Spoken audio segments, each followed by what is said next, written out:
A very good afternoon to all of you, and hope you have been having great learnings from Unit 1 and Unit 2 in International Marketing. I'm Kolla Krishna Madhavi, and I'll be taking forward our session for today. So, today we'll be covering Unit 3, that is how we can enter international markets. So, in terms of objectives, the first thing that we need to understand is the basic strategic decisions to be taken before entering the international market. And second is also the various entry strategies. This is very, very important as we need to understand that there is no single stroke for every business that we do. Depending on the type of business, the type of players in the market, the country at which we are trying to enter, what are the rules and regulations, what are the various environments, who are the competitors, we need to change our strategy accordingly. And then we'll also be talking in terms of advantages and disadvantages of the various entry strategies. In terms of structure, we'll be walking through introduction and then the strategic decisions. We'll also be talking in terms of the various options that are available to us, and we'll be summarizing it at the end. So let's get started with the introduction. So when businesses grow successfully within their domestic markets, they plan to expand their business internationally.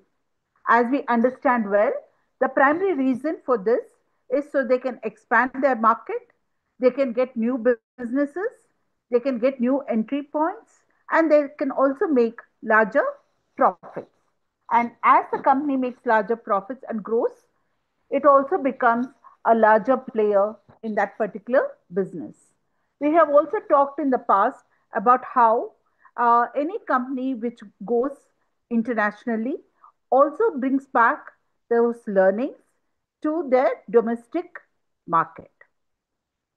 So, in terms of the kind of entry points that we need to consider, there are a few factors that should be uh, considered in depth. The first and foremost thing is the company looking at direct ownership, or is it looking to share the ownership with some local company? What are the government rules and regulations, and how sensible and how profitable it is to go with a local domestic company in the international market? That is the host company. So let us look at initial discussions on what this term means. So there is something called short term, medium term, and long term strategies. So that also implies that the implications are also meted out accordingly. That is short term, medium term, and long term. So we also need to understand that once we enter into a market and we decide on an entry strategy, we cannot go back and change the strategy. We need to stay with what has been decided. So that is why a very careful consideration is required in terms of what are the options that are available to us and which best suits our vision, our mission, and goals for the company. So let us first look in terms of basic strategic decisions. The selection of a company's best method of entry into overseas market depends on several factors. So let us deep dive into this a little more. So the first one would be in terms of the company goals.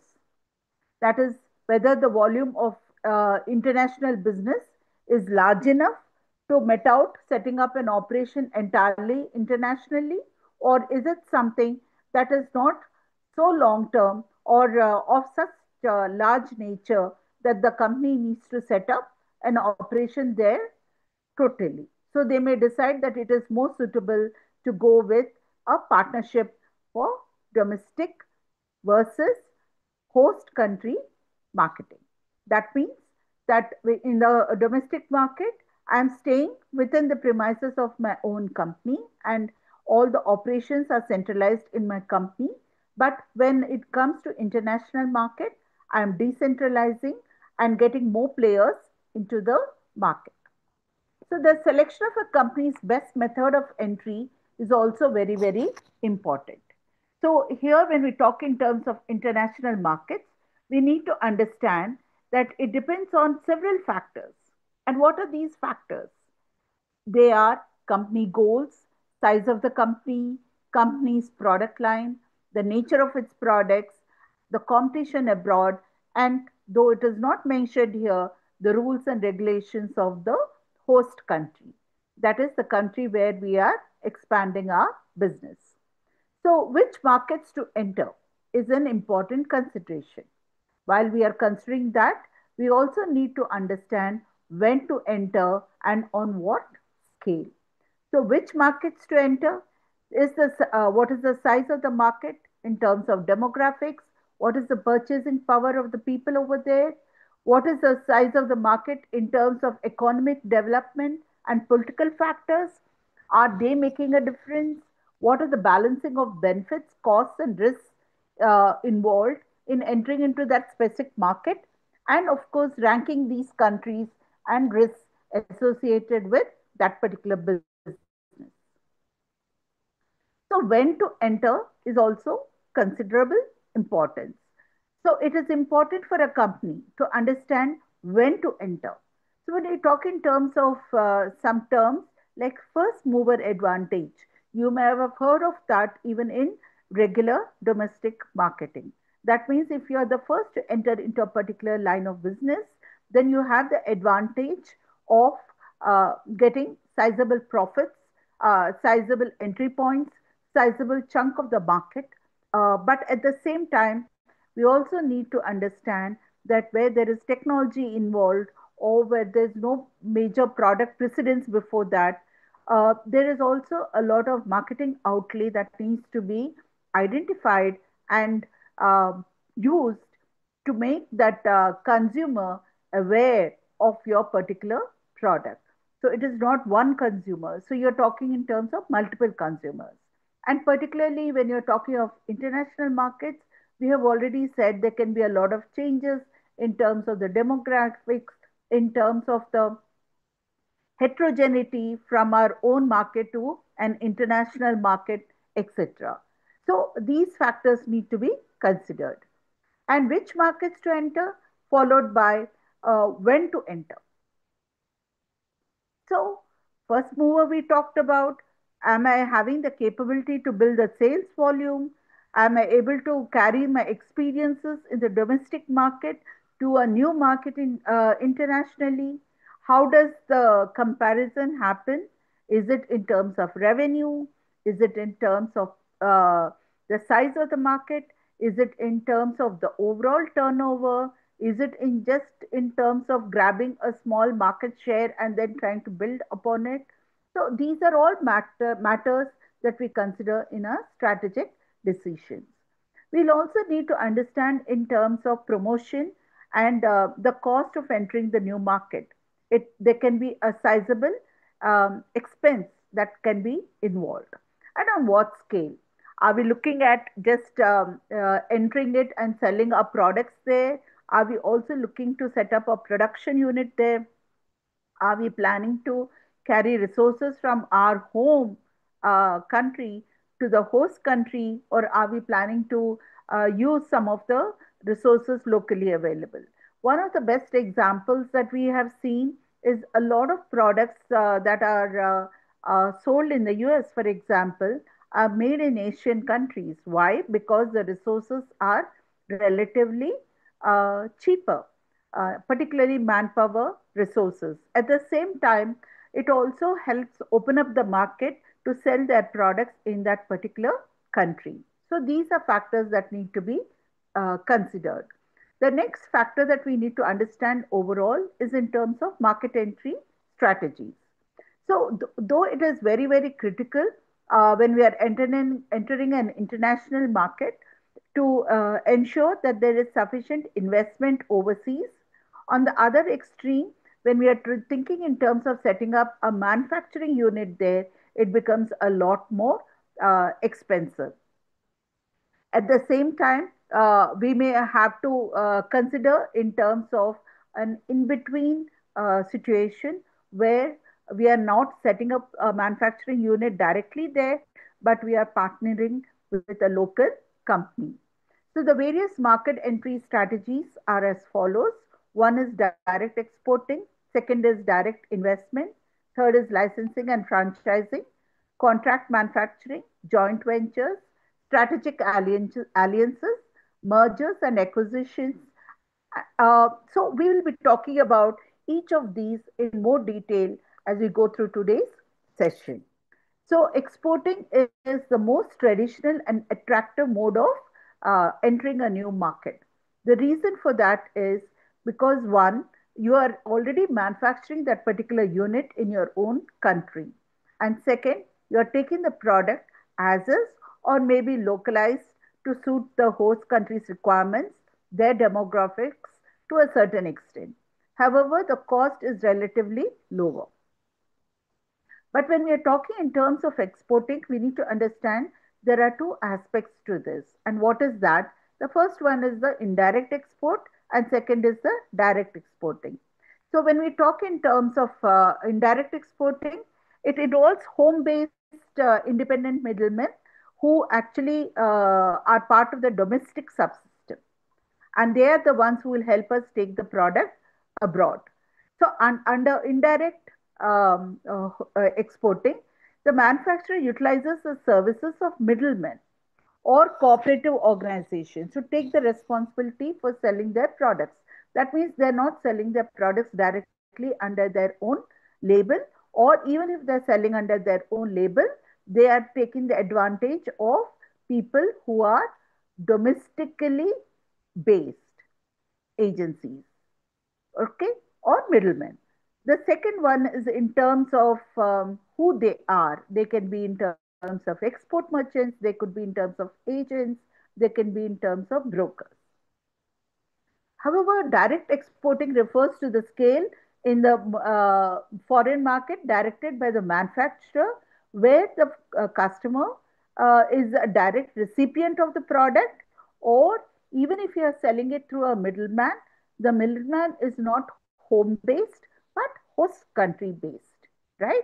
So the middleman is located in that particular country. So, exporting is an appropriate strategy when certain conditions are met. And what are they? When the volume of foreign businesses is not large enough. Or number two, cost of production in the foreign country is very high. So, it's cheaper for me to produce here and export. The third one is foreign market is characterized by various production bottlenecks like infrastructural problems or material supplies. There are limited resources available there. Then it makes better sense for me to export my product from the country. So there are also political or other risks of investments that need to be considered. And at the same time, it is also possible that at the initial stage, the company is not willing to make any permanent investment or does not have any permanent interest in setting up in an international market. It may say that let me just try out this and see how it works. If it works, great, I can expand later. And if not, I have, since I've started small, I can always withdraw and sell the products within my home country. Also, foreign investment may not be favored by the particular host country. And then licensing or contract manufacturing is also not available. This is also an important consideration. So, some countries may say we do not want foreigners coming and setting up manufacturing units here. However, we are open to them exporting their products to a country under a certain reasonable tariff, as an example. US is a great example of it. Today, India is a great example where we import a number of products. We also export a large number of products, whether it's rice or apparel. There are multiple products that we tend to send abroad or export abroad. So the policies, while we have been talking about it, exporting also has certain advantages. What are they? If there is any local problem that arises, there is always someone to help us to solve the problem, or we are talking in terms of a shared responsibility in terms of setting up business there, whether it is through indirect export, that is using home country agencies or middlemen, and host country exports, that is using the host country middlemen. And then the operation cost of these middlemen is spread over a particular period in time. Since there are several parties, it is also not necessary that all the expenses have to be borne by one particular company who is planning to export. So there are also consolidated shipments that agencies may work on, which is not available for a single company because they're only selling their products, whereas host countries, middlemen, are exporting several products within their country. So they have an advantage of clubbing multiple containers and making it more viable in terms of the costing. There are also certain disadvantages. What are they? A merchant exporter, for example, may want to earn a lot through commission. How much of commission are they charging? Is that commission enough to leave a surplus for us in terms of profitability? That needs to be considered. What is the kind of arrangement? Are they going to sell competitor? Are they going to export competitor products too? Or are they having sufficient exposure to our line of business, to our product line? Are they, for example, if some exporter is more into medicines and you are selling apparel, there is not much of a match there, right? Because the process of selling, say, bulk drugs is very different from selling, say, shirts. So that is why these factors need to be considered in depth. There is also an arrangement where, in terms of indirect export, the approach. What is this consortium approach? Where a limited number of manufacturers of the same product, they join together and export on a cooperative basis. So what happens is, while the export is happening, there are competitors who are your domestic competitors who may be also your and will be your international competitors, but all of them come together and then they send their conso- you know um, their items or products in a consortium manner. That means together in a collaborative manner. So the costs do work less, but at the same time, we need to understand that there is a certain amount of learning from each other. There can also be a disadvantage in terms of understanding who is sending what type of material, and that may be flowed back to that company's um, strategy. So there is also a possibility of undercutting, which is a big concern when we are exporting our products. The second one is in terms of direct investment. And what is this? Direct investment refers to a firm investing directly in facilities to produce and market a product in a foreign company. So, what I'm trying to do is sell my product directly in the international market. So, here there is something called foreign direct investment. What does this mean? That the internationalization strategy where the firm establishes a physical presence abroad. And how? Through direct ownership of productive assets such as capital, technology, labor, land, plant, and equipment. For example, there are certain countries which do not allow you to acquire land in their country. However, they may allow you to lease land provided you have a joint venture with a local company. So these are all considerations that need to be considered. It is not just the FDI or foreign direct investment. It is also in terms of the various legalities that are involved here. So FDI activities can be classified broadly by the nature of the ownership. That means whether it is directly owned by the business who is expanding, is it a joint venture or an equity participation? That means the foreign company with whom we are going into an agreement has a partnership in our export business. Now, this is at this point an important consideration that there are companies which say, I am not just interested in an equity participation in the company that is being set up as a joint venture abroad. However, I am equally vested to understand what is the nature of your business in the domestic and overall international market, and I need a certain amount of equity participation at that level. That means at the corporate level as well. So there are these factors also that need to be considered. And also, we need to understand, are we entering into a developing or are we entering into an emerging market? So, the strategy would be very, very different between the two. For example, we have countries like UK, US, Japan, which are considered advanced economies. Why? Because they already have a strong GDP per capita. There is a high GDP growth rate. There is a density of knowledge that those workers in those countries have.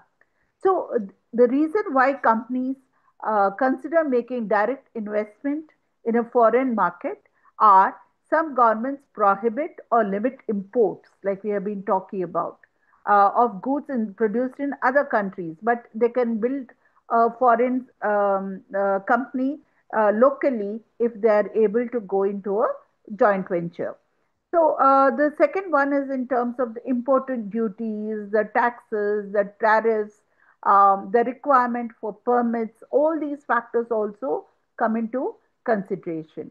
Then companies can also obtain the services of skilled employees in the host country. They need not go into making provisions for their staff locally being transferred internationally. So there is that advantage also. At the same time, we need to understand that when you are hiring people locally, that is in the host country, the salaries and other gratuity and other benefits to the employees are governed not necessarily only by what you are offering in the domestic market, but also by what is being considered as acceptable in the international market. So there are resource transfer effects that need to be considered. This is very common in MNCs. We have employment effects that we have been talking about. That is the host country citizens, where jobs are being supplied by local suppliers. The second one is in terms of the difference between the first and second is if it is an employment from by an MNC, that can differ a little in terms of the employment effects of a smaller company. There is also a balance of payment effect. That means where there is a subsidiary, there is an initial capital inflow, but FDI is not necessarily a substitute for import of goods and services. It can also help improve the current account of the host country's balance of payments. So it is not always that just by putting in FDI into a foreign territory, only the company which is doing that is benefiting. It is the host country which is also having certain level of advantage. So there is a third benefit that needs to be considered. That is when the MNC uses a foreign subsidiary to export goods and services to other countries. That means a third country. It's not a home country, it's not a host country, but it is a third country. There is also a competition and economic growth that happens. So, and what does this mean? When FDI takes it in the form of a greenfield investment, that means the result is fundamentally to invest in a new enterprise where there are increasing number of players. There is also a consumer choice, and there is a possibility of increased competition in the national market. So in such cases, what the company does is it tries to drive down prices and increase the economic welfare of the consumers. So in the long term, the productivity growth is seen, which may flow back into product and process innovations and greater economic growth for the company and the countries as well, both the home country and the host country. So, what are the benefits of direct investment to a home country? First, of course, is the capital account of the home country's balance of payment benefits from the investment because there is an inward flow of foreign exchange. Second, their country arises in terms of better employment benefits. So, more and more people are being employed, and that can also be a foreign subsidiary creating a demand for the home country, or more materials being published, more products being manufactured locally, which are being exported. So that also adds to the economic benefit. And of course, the home country also learns from the advantages or the learnings of an MNC and tries to broaden the base to other companies in that particular country as well. And at the same time, we need to understand there are certain limitations. And what are these limitations? The host governments which may not have, very clear policies related to foreign subsidiaries, particularly those of MNCs, or they may worry about monopolizing their market. They may also have restrictions in terms of how much percentage of FDI can go back to the home country. Earlier, if you see companies like Google, for example, or other MNCs like Amazon, they had a more conducive level of acceptance in terms of how much money would go back to their home country in terms of FDIs. But today, if you see in terms of an Indian market, there are certain regulations in terms of what can be sent out as FDIs. So there is also in terms of how much of inputs are required from abroad. That also makes a debt in the current account of the host country's business, because obviously you're sending out more and more money internationally. There are also certain limitations for the home country. For example, I'm talking in terms of balance of payments, which can suffer. The capital account of the balance of payment suffers from the initial capital outflow itself, or there is an offset that is required because there is a subsequent inflow of foreign earnings that happens, which can also be an advantage to one country and disadvantage to the other. The current account of the balance of payment suffers if the purpose of the foreign investment is to serve the home country from a low cost production location. Like we talked about the US, for example, getting most of their apparel manufactured in Asian countries. So, what is happening is that while that company and while those countries are benefiting, the other countries may benefit to a smaller extent. I wouldn't say that they're not benefiting at all, because definitely a certain amount of employment is happening, a certain amount of investment inflow is happening, a certain amount of economic parity is being built over a period in time. So there are some advantages, but at the same time, the home country may have a higher advantage. That is why this needs to be considered in a lot of depth. The next one that we are going to consider is in terms of licensing and franchising. So in franchising, what is fundamentally happening is it is a specialized form of licensing in which a parent company, that is called as the franchisor, they grant another independent entity, that is the franchisee, the right to do business in a prescribed manner under the same brand name.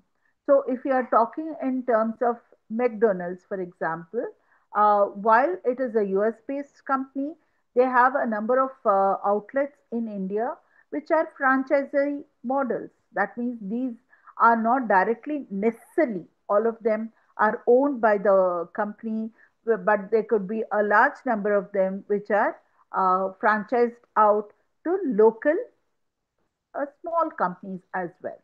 So, franchising arrangements are broadly classified into three types. The first one is the product franchising. So, what is this product franchising? It is the earliest type of franchising. Here, dealers are given the right to distribute goods for a manufacturer. So the dealer pays a fee for the right to sell the trademarks goods of the producer. And the product franchising is used more commonly now, but it was introduced for the first time by the Singer Corporation in as early as 1800s, where they distributed several sewing machines using this product franchising model. And later it became so popular that it was taken up by petroleum, automobile industries, and now it is a very, very common process across multiple business domains. The second one is manufacturing franchising. Here, under this arrangement, the franchisor, that is the manufacturer, gives the dealer, that is the bottler, the exclusive rights to produce and distribute the products in a particular area. This type of franchising is commonly used in the soft drink industry. So today, there was a period a long time ago when Coca-Cola first entered Indian shores.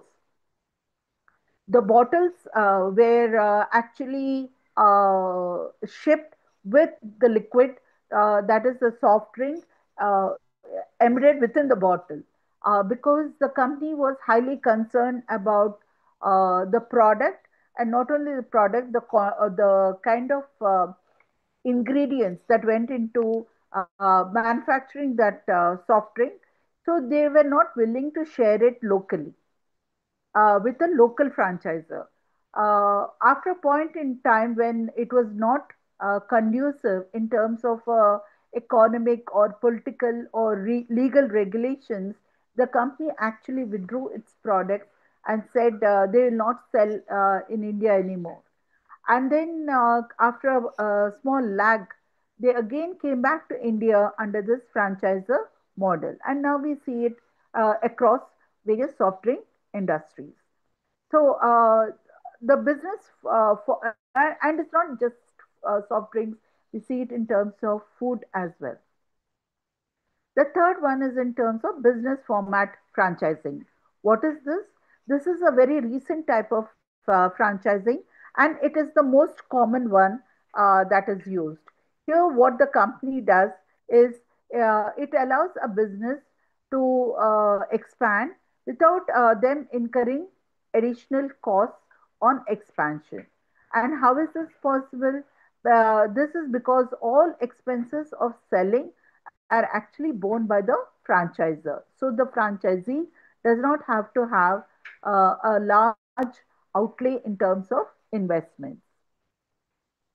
So customers are assured of quality because the reputation of the brand is high, or they have had previous positive experience.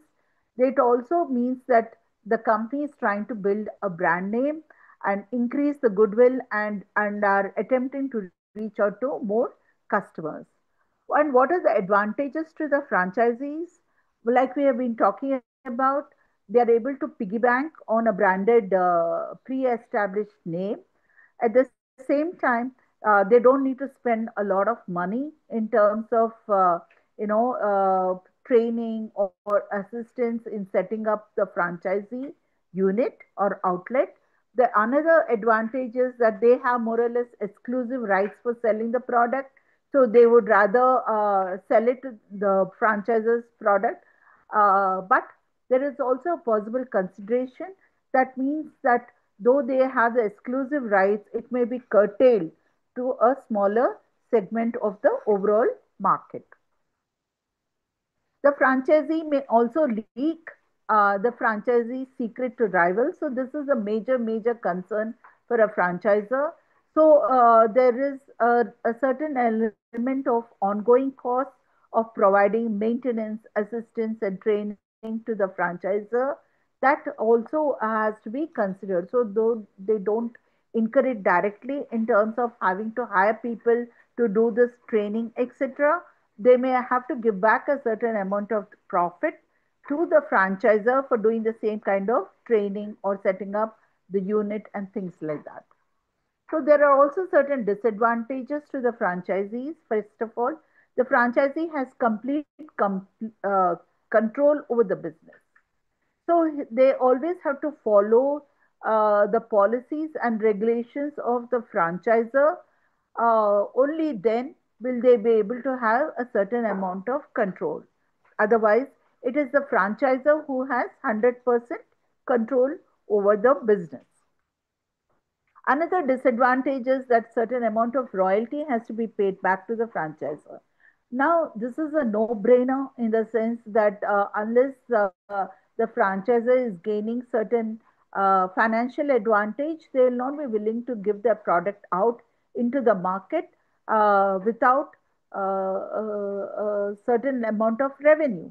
And this revenue is always preordained. It can be in terms of a fixed amount per month or a fixed amount annually or a fixed percentage or it can be on a profit sharing basis. There are multiple models that are available, and depending on the franchisor and the strength of the franchisee, because there are certain franchisees which also have a strong base domestically, these agreements are made. And when a franchisee fails to do well, the franchisor also has the option to immediately terminate them or terminate them over a period in time and go for another franchisee. Because at the end of the day, no franchisor wants to have a business which does not sell. So the next option that we have in terms of manufacturing outside our country is in terms of contract manufacturing. And what is this contract manufacturing? It is a process that establishes a working agreement between two companies. And who are these two companies? The first one is the firm which is planning to do the international business, and the second one is the company which is in the host country, which is ready to take on the responsibility of marketing the product. So the process is essentially outsourcing production to a partner who will privately brand the end product and sorry, and they may do it with the manufacturing facilities, and they may also only purchase the market materials outside, or they may even hire labor to produce the finished goods. So this is a very common practice in international business.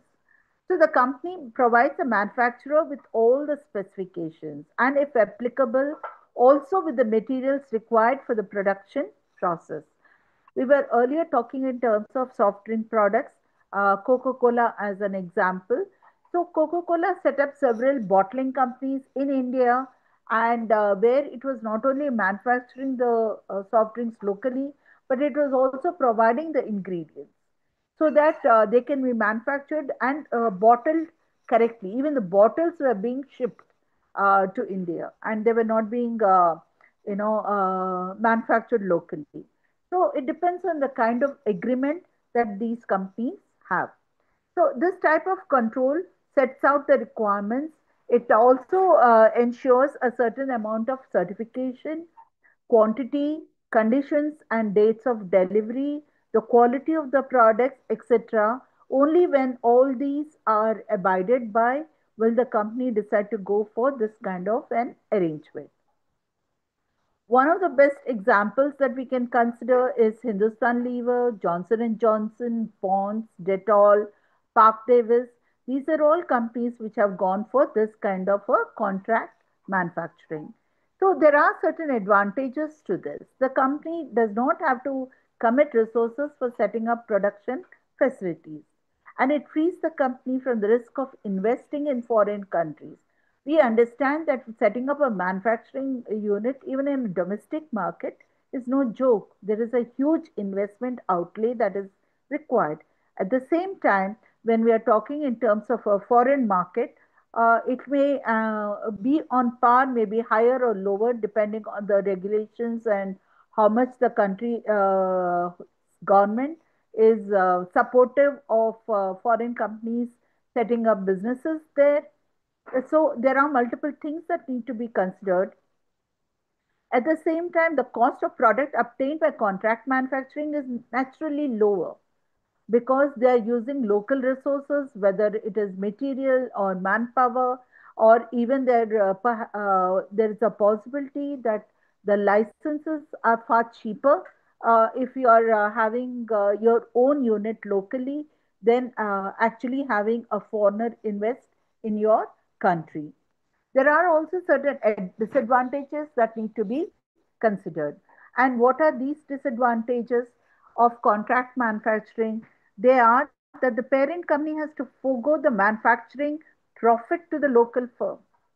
Because if you are able to reduce your costs and you are able to reduce the amount of resources, you are able to make more shifts happen, you are able to use technology to make your systems automated, then definitely the cost of manufacturing is being lowered. So that option is not available when you're doing it through another firm. So that is where it becomes a disadvantage for the parent company. It is also not easy to locate a foreign company which is ready to manufacture on your behalf. So how is that going to happen? So this needs to be understood that I cannot just say, hey, I'm looking to set up a partnership and looking for a contract manufacturer and who is available. So a lot of marketing research has to be done. The company through whom we are planning to manufacture locally has to be vetted out on multiple aspects. What is their history? What kind of product understanding they have? Are they in a similar line of business? What has been their past experience? How is the company doing in terms of their financials? So, multiple factors need to be considered. The next one is in terms of joint ventures.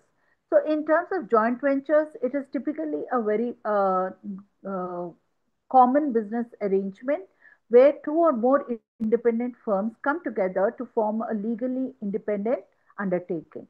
So, this is applicable for a stipulated period of time, and the purpose is very, very specific to that particular task that needs to be accomplished, or activity, or project.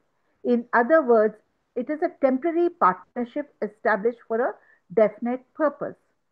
A good example that we can consider locally is Maruti, which tied up with Suzuki in initial stages, and Maruti Suzuki was formed as a joint venture, but after a point in time, they parted ways. There are n number of such instances that can be seen in the automobile world and various other industrial and other goods as well. Another known example that is often considered is in terms of insurance or banking or commercial transport vehicle, where this kind of uh, uh, joint venture happens, and the partnership is temporary, like we said, and also established for a definite purpose, for a definite period, to drive a certain type of business only. That means both partners are free to enter into joint ventures or into other kinds of agreements with other companies who are not in this within the scope of this agreement. So joint ventures can be with a company of same industry, or it can be with a company of belonging to another industry, or it can be a combination of both. So there is a certain competitive advantage that happens when you are bringing a certain level of technology or prior knowledge or prior manufacturing facilities into your business. And this is exactly what Maruti did, because it was not into majorly into car manufacturing.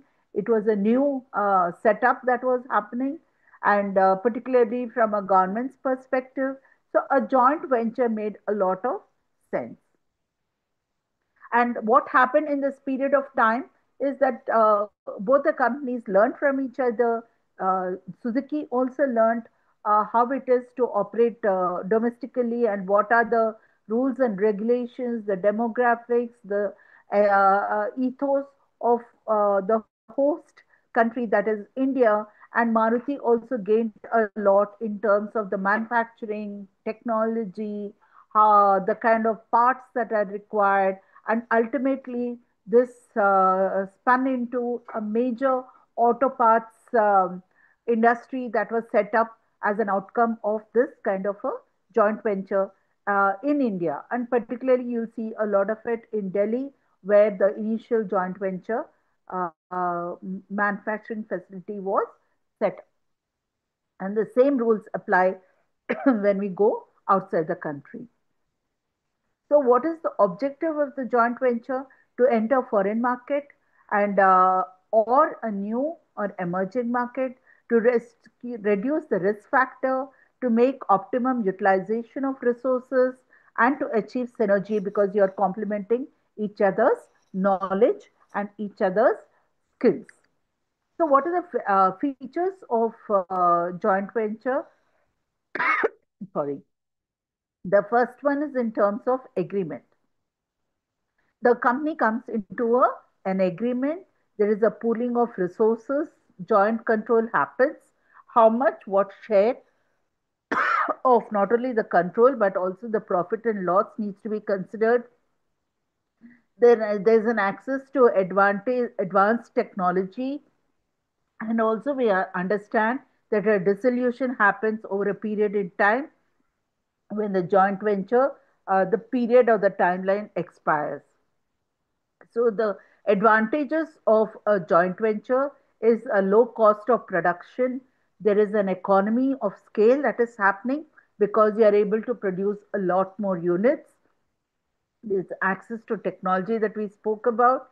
There's also an access to new and emerging markets. At the same time, we are also talking in terms of innovation. We are talking in terms of giving additional advantage to not only the host country company, but also to the other company which is entering into the joint venture.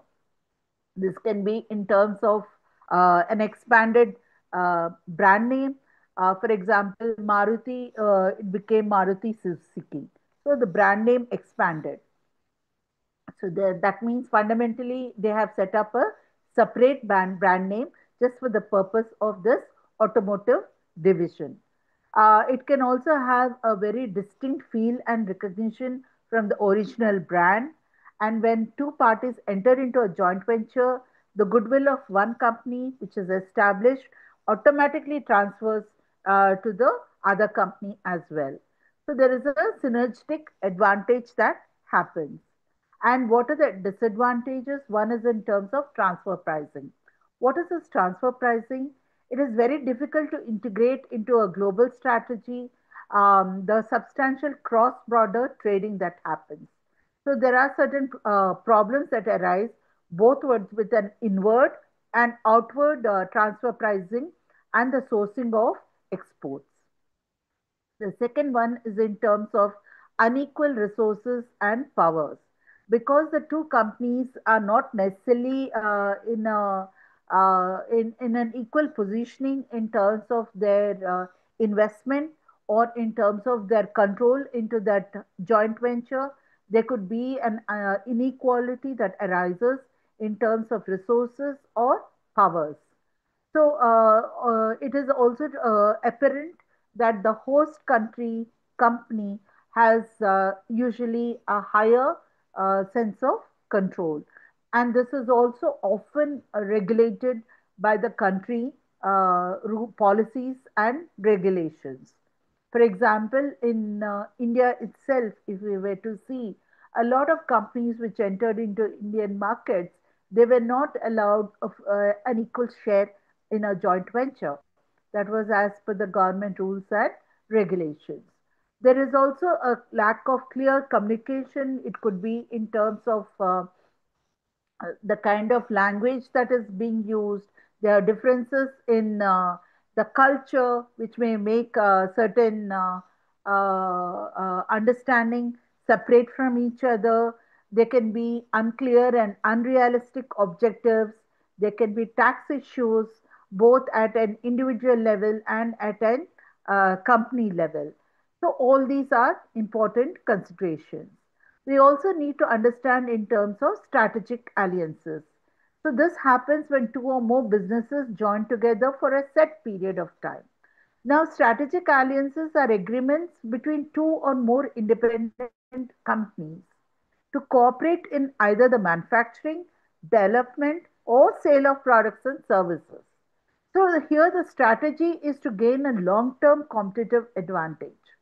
So here it could be in terms of critical areas or it could be in terms of uh, globalization. For example, a lot of airlines got into this kind of an agreement of strategic alliance with, say, Star Alliance, where they had an agreement. And so, if the passengers were to travel outside the country, there was an easier flow in terms of the travel process, either from in terms of airport exchanges or airport transfers or moving from international to domestic flights. So these kind of are also possibilities that need to be considered in a strategic alliance. For example, if we see in terms of Tata Tea, it entered into an alliance with Tetley. And today, why did Tata Tea do that? Because Tetley has a major advantage and brand presence internationally, whereas Tata Tea didn't have that kind of presence. So getting into an agreement with Tetley helped the company.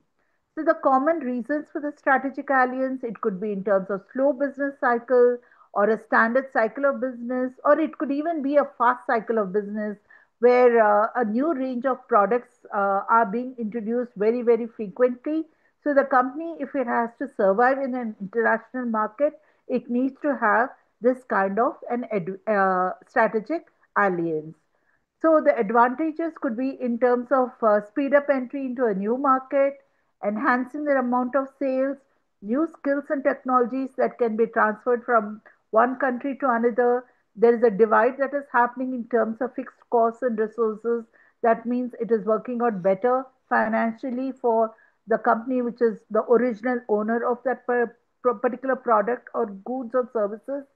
There is an innovation that is happening, better channel lines, and of course, you are entering into an international market and building your image.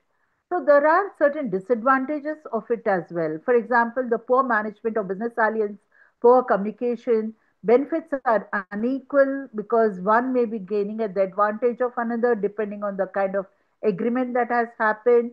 The risk to reputation, because you're not building your own reputation, what you're actually doing is you are basing your reputation on another company which is present internationally. And if there is something that affects their business, then it also percolates back to the home country's business.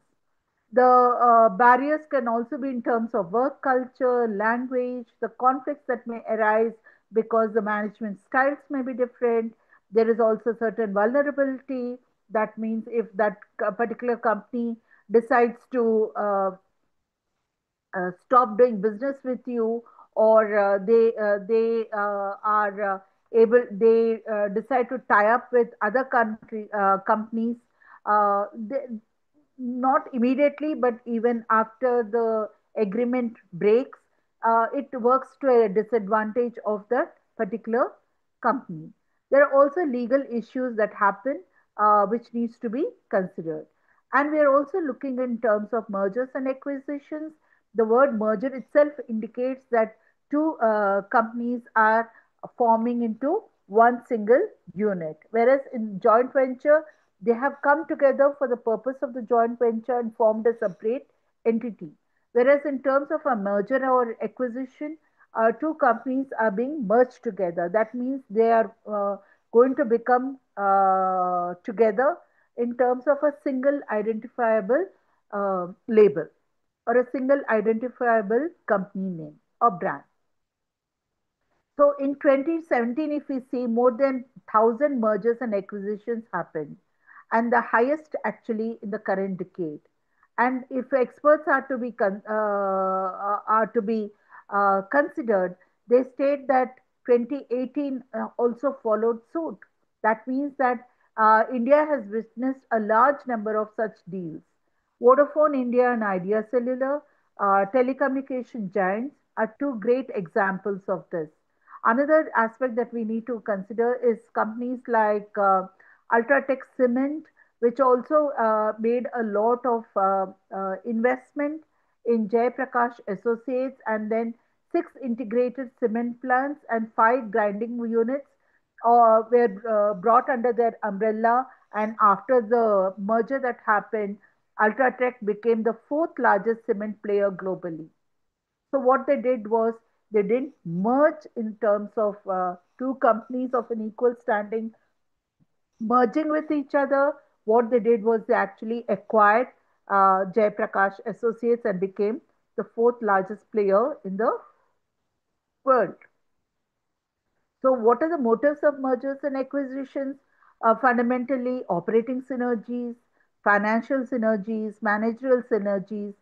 But at the same time, we need to understand there are certain advantages to this setup.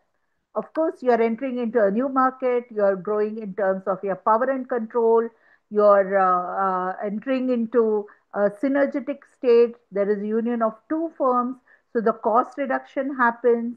There is also a decrease in innovative techniques being, plowed back with financial risks. So there are multiple things that do happen. At the same time, there are certain disadvantages as well.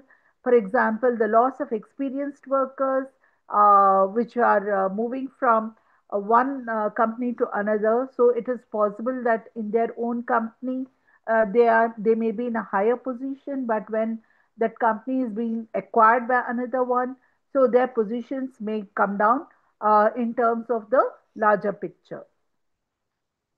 So there are also, a possibility that there is a certain level of duplication of efforts that happen because both the companies are doing similar business, or an overcapacity within the company may also occur, which may require certain amount of retrenchment. In summary, what we have been talking about is how business firms have an option to go for different types of entry and different modes of entry when they enter into international business. So, depending on the kind of company's uh, vision, mission, and what kind of long-term strategy that they wish to adopt, and also the kind of condition that is being considered by the host country's government and the home country's government, the kind of setups may vary. Three factors that we need to consider when entering into a foreign market are: A, which market to enter, B, when to enter, and third, on what scale. So, which market, when, and on what scale. And the various types of market entry strategies that we have considered are direct exporting, direct investment, franchising, contract manufacturing, joint ventures, strategic alliances, and finally, mergers and acquisitions. So, with this, we come to the end of today's session. If you have any questions, I'll be happy to address them.